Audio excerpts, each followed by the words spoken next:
Hello students, आज हम start करते हैं एक्सरसाइज 4.3। देखो, इंट्रोडक्शन हो गया, पता पड़ गया कि इक्वेशन क्या होती है, कंडीशन वेरिएबल क्या होते हैं। इक्वेशन को सेट करना हम सीख गए। हमने इक्वेशन को कुछ एक एडिंग और सब्ट्रैक्टिंग, डिवाइडिंग और मल्टीप्लाइंग नंबर से सॉल्व भी किया लास्ट एक्सरसाइज में। आज हम जो एक्सरसाइज स्टार्ट कर रहे हैं, हम उसको ट्रांसपोजिंग मेथड से सॉल्व करने की कोशिश करेंगे। क्या होता है, विल बी सॉल्विंग इट, तो वो डिस्कशन में समझ में आ जाएगा। यहां हम क्वेश्चन नंबर 1 का पहले ए पार्ट लेते हैं। सबसे पहला काम है, उन्होंने हमें स्टेटमेंट दिया है, उस स्टेटमेंट के हिसाब से हमें तैयार करनी है इक्वेशन। ठीक है, अब कैसे करेंगे? Add 4 to 8 times a number. हमेशा ये चीज देखना, ये अ नंबर कहाँ लिखा हुआ है। इस पूरी एक्सरसाइज में हम एक चीज पे सबसे ज्यादा ध्यान देंगे, ढूंढेंगे अ नंबर कहाँ लिखा हुआ है। ये जो अ नंबर बता रहा है, यही हमारा वेरिएबल है, इसी के बेस पे पूरी इक्वेशन तैयार होगी। ठीक है, let this a number be x. क्या लिया मैंने से? एक्स। इन्होंने कहा है इसका 8 टाइम्स, मतलब 8x। 8x में प्लस करना है क्या? 4। या तो यहां 4 प्लस कर दें, या फिर हम इसको उल्टा करके भी लिख सकते हैं। इसको हम ऐसे भी लिख सकते हैं 8x प्लस 4। हमने पढ़ा है commutative property, a plus B और b प्लस ए बराबर होता है। तो अ नंबर x, उसका 8 टाइम्स 8x, उसमें ऐड करना है 4। ठीक है, यू गेट मतलब इक्वल टू, क्या मिलता है? 6060। इक्वेशन तैयार हो गई। अब इसे सॉल्व करते हैं। लास्ट एक्सरसाइज में जो हमने मेथड किया था, उसमें हमने देखा था कि ये जो +4 हो रखा है, वो ही दोनों तरफ उल्टा हो रहा था, मतलब -4 -4। फिर ये जो मल्टीप्लाई हो रहा था, वो दोनों तरफ करना था हमें डिवाइड। यही कर रहे थे। ट्रांसपोजिंग मेथड में क्या होगा, आप वैल्यू को ही यहां से यहां ट्रांसपोर्ट कर दो, इक्वल टू के इस तरफ ले आओ। जो हमें करना अल्टीमेटली क्या है? वेरिएबल को अकेला। तो इस वेरिएबल को अकेला करने के लिए मैं ये +4 यहां ले जाऊंगी। ठीक है, इक्वल टू के वहां जाते से ही नंबर जब भी क्रॉस करता है इक्वल टू को, साइन चेंज हो जाता है। +4 यहां से जैसे ही क्रॉस करेगा, इसका साइन हो जाएगा -4। तो अब इक्वेशन हो जाएगी 8x इज इक्वल टू 60 -4। ठीक है, फिर होगा 8x is equal to 56। 60 -4 is 56। x के साथ ये वैल्यू यहां क्या हो रही है? मल्टीप्लाई। इक्वल टू क्रॉस करते से जैसे ही ये 8 यहां आएगा, क्या हो जाएगा? डिवाइड। तो ये हो जाएगा x is equal to 56/8। Okay, 8 7 जा 56। सो x की वैल्यू क्या आती है? 7। क्या आती है x की वैल्यू? 7। क्लियर? फिर देखते हैं इसका C part. If I take 3/4 of a number. अब ये अ नंबर आ गया यहां, इस अ नंबर को क्या लेंगे? x। कितना लेना है? 3/4। ऑफ का मतलब क्या होता है? मल्टीप्लाई। एंड एड क्या? 3 टू गेट क्या मिलता है हमें? 21। इक्वेशन तैयार हो गई। इक्वेशन बनी 3/4x plus 3 is equal to 21।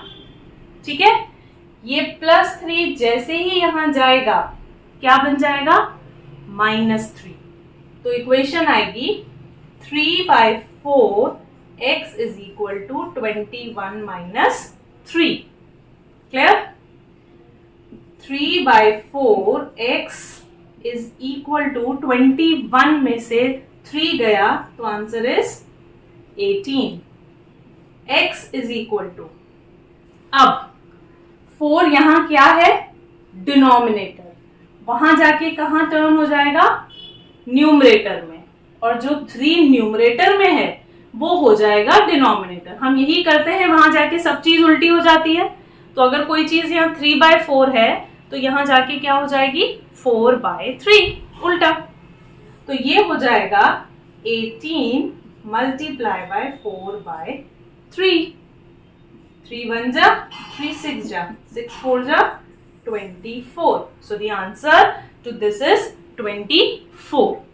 कुछ नहीं करना, एक ही चीज याद रखनी है, पहले तो इक्वेशन में ढूंढो अ नंबर, जो भी अ नंबर है उसे वेरिएबल का नाम दे दो, उसके बेस पे पूरी इक्वेशन सेट कर दो। सॉल्व करना है ट्रांसपोजिंग मेथड से, तो उसका पहला काम है वेरिएबल को अलग करना। अलग करने के लिए आप वैल्यूज को इक्वल टू के इधर और इधर ले जाओगे। जैसे ही इक्वल टू क्रॉस करती है कोई भी वैल्यू, उसका साइन चेंज हो जाता है, प्लस हो जाता है माइनस, मल्टीप्लाई हो जाता है डिवाइड, और अगर कोई रैशनल नंबर है तो उसके न्यूमरेटर डिनोमिनेटर उधर जाके ऊपर नीचे एक्सचेंज हो जाता है। क्लियर? वैल्यूज वही रहेंगी, साइन बदल जाएगा। ओके, क्वेश्चन नंबर 1 का अब हम ई और जी पार्ट करते हैं।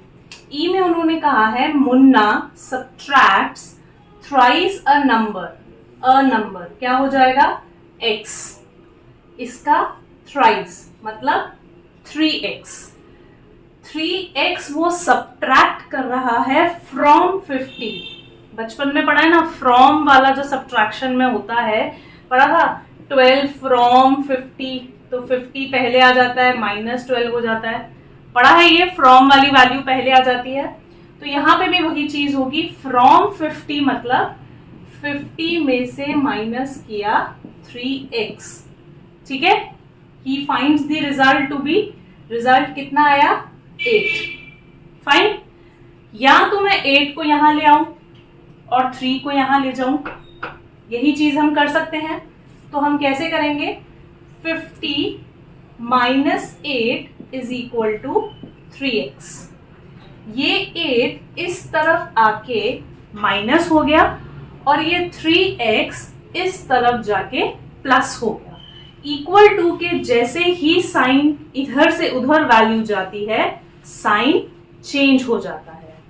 Okay, now 50 minus 8. So what is 50 minus 8? 42. 42 is equal to 3x. x will be, ये 3 इसके साथ मल्टीप्लाई हो रहा है, वहां जाके क्या हो जाएगा, डिवाइड। तो the value will be 42 divided by 3. 3 14 जा is 42. कुछ नहीं किया, हमने सिर्फ बचपन वाला लॉजिक लगाया कि जब हम छोटी क्लासेस में सब्ट्रैक्ट करते थे तो वहां फ्रॉम वर्ड आते से जो बाद वाली वैल्यू थी वो पहले आ जाती है और फिर माइनस होता है, करेक्ट। यहां पे हमने सिंपल वही किया है। पहले मैंने स्टेटमेंट में ढूंढा अ नंबर, उसको बनाया x, उसके बेस पे इक्वेशन फॉर्म की और फिर ट्रांसपोर्ट करके वैल्यू को ट्रांसपोजिंग के मेथड से सॉल्व कर दिया, ठीक है। नेक्स्ट जी, onward things of a number. फिर से वो एक नंबर सोच रहा है, सपोज उसने वो जो नंबर सोचा वो है x, fine. If he takes away 7 from 5/2 of the number. अब फिर से फ्रॉम के बाद वाली वैल्यू पहले आएगी, मतलब 5/2 x में से अगर वो 7 निकाल देता है, so the result he gets is 23। 5/2 x is equal to 23 plus 7। क्यों किया मैंने, यहां से माइनस इधर जाएगा तो क्या हो जाएगा, plus. Then 5/2 x is equal to 23 plus 7 is 30. x is equal to 30 multiply by 5/2 equal to के उस तरफ जाएगा तो numerator becomes denominator and denominator becomes numerator, उल्टा हो जाएगा, तो it comes out to be 2/5. 5 1 जा, 5 6 जा, 6 2 जा सो द x जो नंबर उसने सोचा था वो क्या था 12. Okay, this is about question number 1. अब हम सॉल्व करते हैं क्वेश्चन नंबर 2. क्वेश्चन नंबर 2 में ए पार्ट में मार्क्स की बात हो रही है.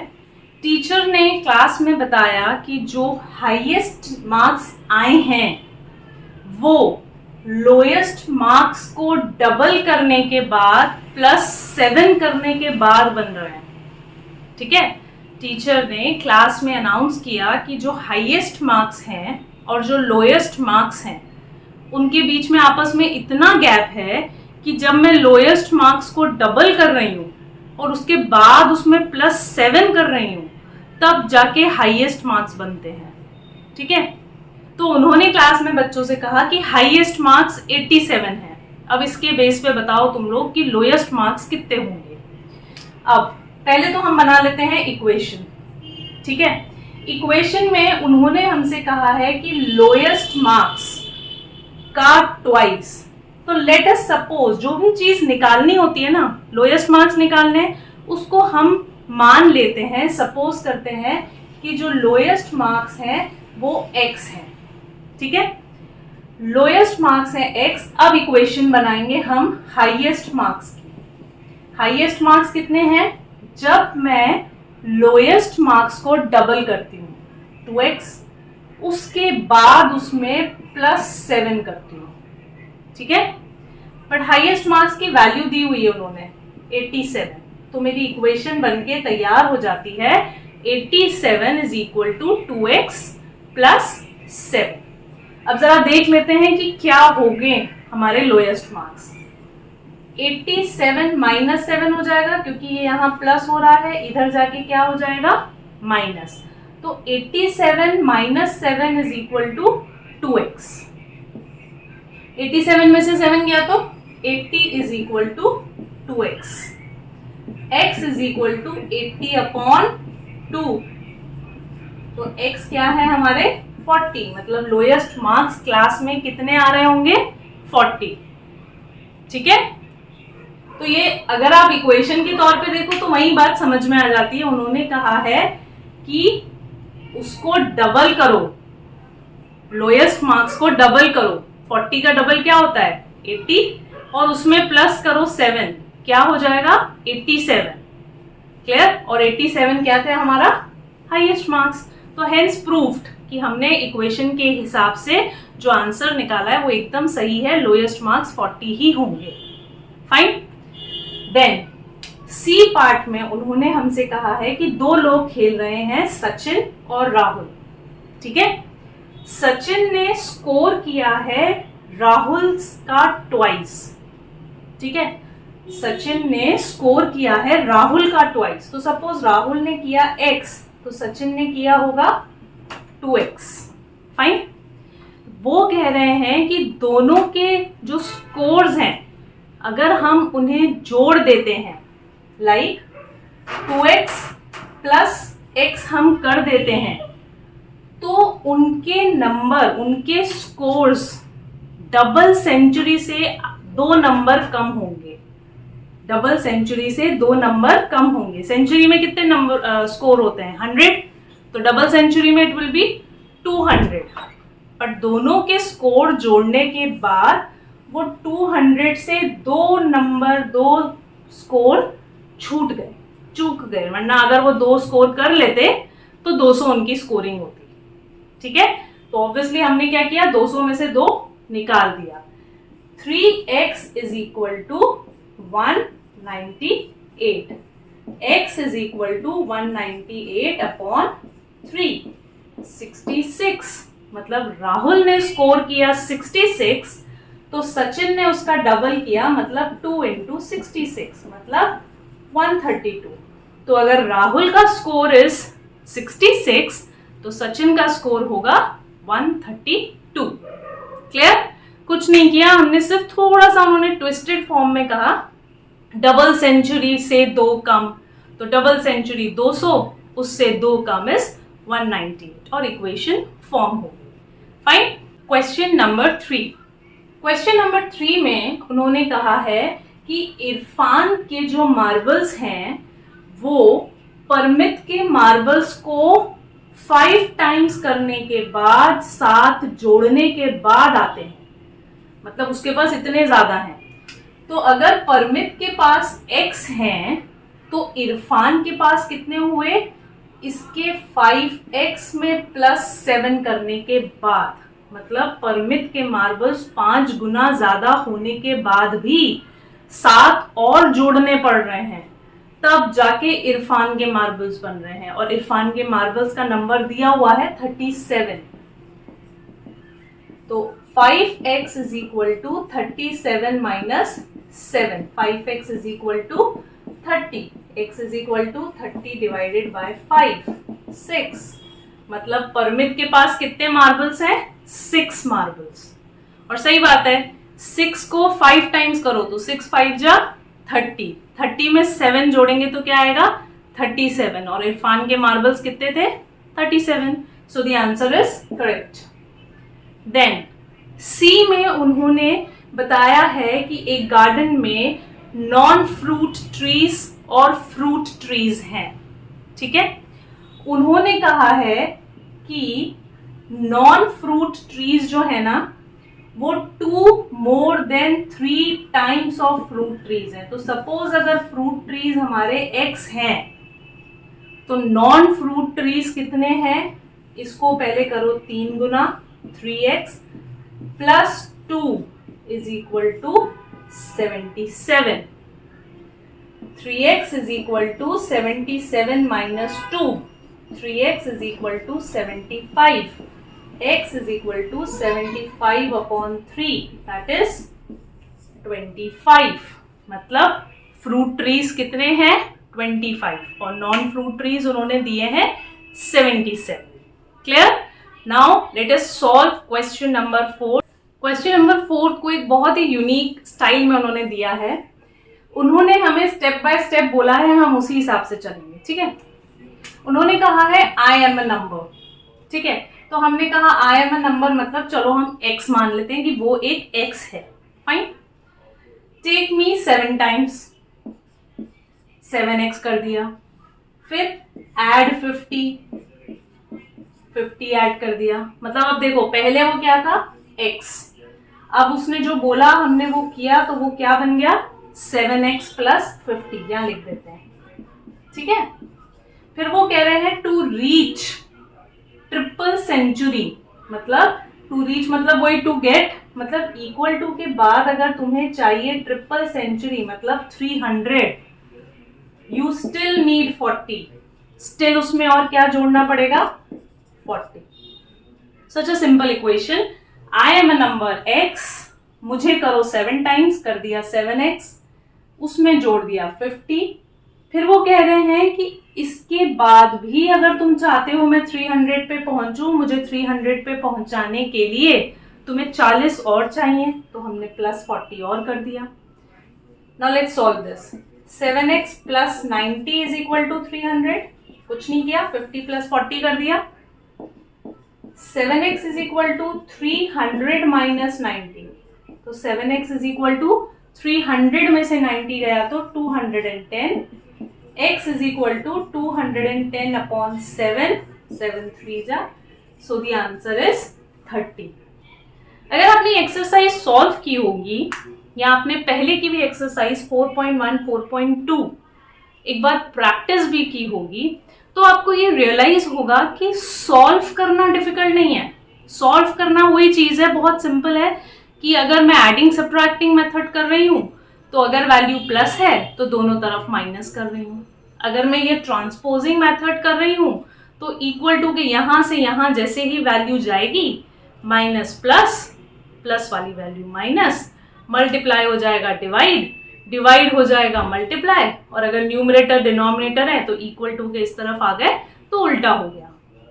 कहने का मतलब ये है कि सॉल्यूशन सिंपल है, बस जो पूरा गेम प्लान है, जो पूरा गेम प्लान एक्शन प्लान तैयार होगा वो कब होगा, जब हम स्टेटमेंट के हिसाब से बना रहे हैं इक्वेशन। गलती से भी जिसको 7 टाइम्स करना है उसको ही सिंगल रख के दूसरी वैल्यू को 7 टाइम्स कर दिया तो आंसर वहीं गलत है। सो दी बेसिक फोकस जो हमें बेसिक प्रैक्टिस करनी है वो किस चीज की करनी है?